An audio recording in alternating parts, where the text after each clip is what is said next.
a Blessed Friday to us.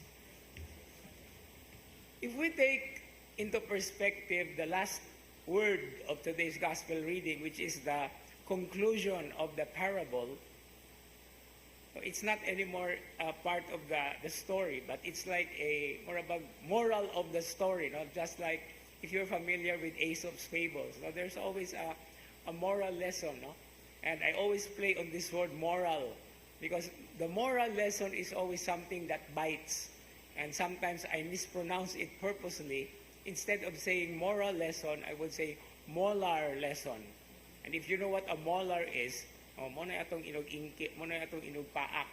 Anyway, if it says stay awake, and then if we consider the parable, the story, wa man to nagpadayon og mata tong mga virgins, di ba? All of them, wise and foolish, they fell asleep. Ngano man to?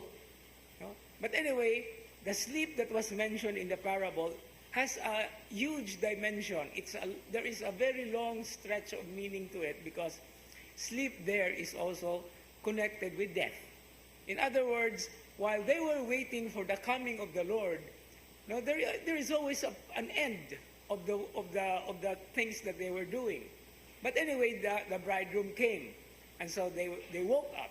In other words, at the end of times, all those who died, or all those who are sleeping the sleep of death, will be awakened.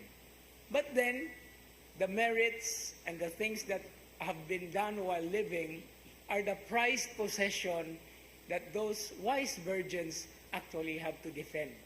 Muna nga ingon ang wise virgins, dili ni paigo namo. No? And what makes the foolish virgins even more foolish, when the other virgins said, pamalit hinoon mo. Ang nabalit po hinoon, nahimo na hinoon silang more foolish. Kaya naabot na good niya, mulakaw pag yun. No?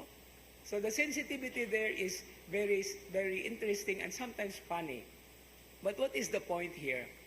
What we bring with us, or the oils for our lamps, are the good deeds that we have done while we are still alive, while we are still awake. And these good things and the merits that we are doing can never be taken away from us. Don't accuse the wise virgins to be stingy or the look, no? But this is always the thing about it. Our personal relationship with the Lord, the things that we do with the merits attributed with us, are always prized possessions. Yes, we can share this while we are still alive. And that's the reason why the merits keep on actually abounding. But once we are facing judgment, we can never be set. We will always be part of the focus. No? And what we can give to the Lord is precisely because it is also His gift to us. How we have kept the gifts, how we have nurtured ourselves, and how we have cultivated so that these gifts, while alive, are still also being shareable.